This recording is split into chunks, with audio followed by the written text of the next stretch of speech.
Hello friend, आप सभी का स्वागत है एजुकेशन लाइन में। साथियों, आज की इस वीडियो में हम बात करने वाले हैं कक्षा 12 के लिए भूगोल का जो पेपर है, वार्षिक परीक्षा प्रश्न पत्र 2022 के लिए।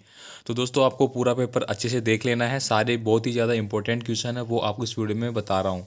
तो यहाँ पे देखिए, निम्न प्रश्नों के उत्तर आपको सही विकल्प का चुनाव करके देना है। कच्चे लोहे में क्या मिलाकर इस्पात का निर्माण किया जाता है? 4 ऑप्शन आपके सामने हैं, आपको सही आंसर टिक करना है। आगे देखिए, भारत की प्रथम जनगणना कब आयोजित की गई थी? तो 1872, 73, 1874 या फिर 1875 में। तो 1872 में भारत की पहली जनगणना प्रस्तावित की गई थी। निम्न देशों में से किस देश में सहकारी कार्य कृषि का सफल परीक्षण किया गया? तो 4 ऑप्शन आपके सामने, आपको सही आंसर टिक करना है। साथियों, आपके लिए पेपर बहुत ज़्यादा इंपॉर्टेंट है वार्षिक परीक्षाओं के लिए।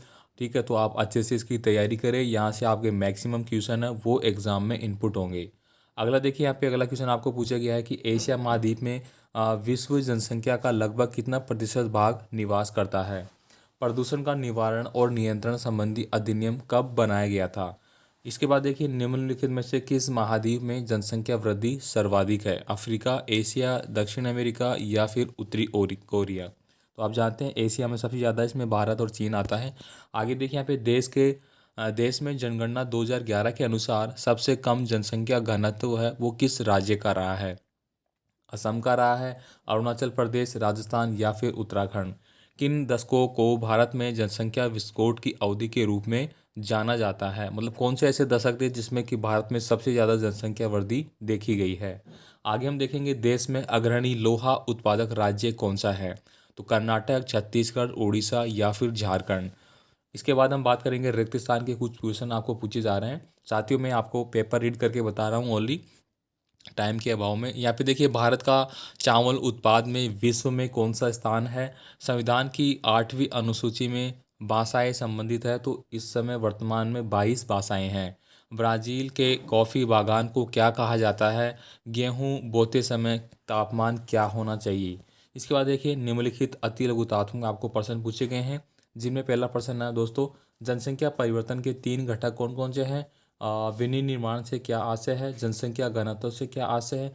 भारत में हिमालय के पर्वतीय क्षेत्रों में कौन सी जातीय समूह ऋतु आवास प्रवास करती है? इसके बाद देखिए, अगला सेक्शन आपका आता है बी सेक्शन। भौतिक भूगोल एवं मानव भूगोल में आपको अंतर बताना है। बहुत ही ज़्यादा इंपॉर्टेंट है, पढ़े आप इसको। इसके बाद देखिए, जल संरक्षण क्यों आवश्यक है? इसके क्या उपाय हो सकते हैं? भारत में पाई जाने वाली केंद्रीकृत ग्रामीण बस्तियों की 3 विशेषताएं आपको लिखनी है। इसके बाद हम बात करेंगे, विश्व स्वास्थ्य संगठन के अनुसार एक स्वास्थ्य शहर क्या है? स्पष्ट कीजिए। भारत की कौशल विकास तथा उद्यमिता नीति का उद्देश्य क्या है? इसका आंसर आपको देना है। साथियों, मैं आपसे रिक्वेस्ट करूंगा, आप चैनल पर नए हैं तो प्लीज़ चैनल को आप सब्सक्राइब करके रखें, बेल आइकन दबा लें, वीडियो को दोस्तों को शेयर कर दें, लाइक नहीं किया तो लाइक कर दें, ताकि दोस्तों आपको जब भी अपडेट इन्फॉर्मेशन होगी आपके एग्जाम के रिगार्डिंग, कोई भी वीडियो मैं अपलोड करूंगा तो उसका नोटिफिकेशन आपको मिल जाएगा। यहाँ पे देखिए, 9 नंबर का क्वेश्चन है, संबंधवाद को आपको स्पष्ट करना है। हरित क्रांति की कोई 4 विशेषताएं, 4 उपलब्धि आपको बताना है। बहुत ही ज़्यादा इंपॉर्टेंट है, 100% एग्जाम में आता है। हरित क्रांति का हो गया और श्वेत क्रांति, दोनों के बारे में पूछा जाता है। आगे देखिए, शुष्क कृषि तथा आर्द्र कृषि में क्या अंतर है? मानव बस्ती किसे कहते हैं? मानव बस्ती निर्माण का मुख्य आधार क्या है? भारतमाला योजना के प्रमुख लक्ष्य क्या है? तो भारतमाला दोस्तों, आपको बता दूं कि एक प्रकार से ऐसी संसाधनों से रिलेटेड एक परियोजना है। ठीक है, भारत में जल से संबंधित किन्हीं 3 समस्याओं को आपको बताना है। स्मार्ट सिटी मिशन पर आपको टिप्पणी लिखना है, ये क्या होता है और इसमें क्या कार्य किए जाते हैं। इसके बाद सेक्शन सी आता है, भारत में चिकित्सा पर्यटन को बढ़ावा देने के लिए क्या क्या प्रयास किए जाने चाहिए? कुटीर उद्योगों पर संक्षिप्त में आपको टिप्पणी लिखनी है। इसके बाद देखिए, यहाँ पे प्रायद्वीपीय भारत की तुलना में विशाल मैदानों में सिंचाई अधिक विकसित क्यों है?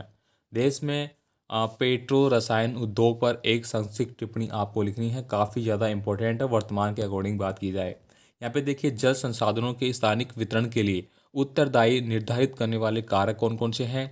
वर्षा जल संरक्षण का अर्थ बताते हुए इससे होने वाले प्रमुख लाभ आपको बताने हैं। ये बहुत ही ज़्यादा इंपॉर्टेंट क्वेश्चन है, इसको आप अच्छे से याद करें।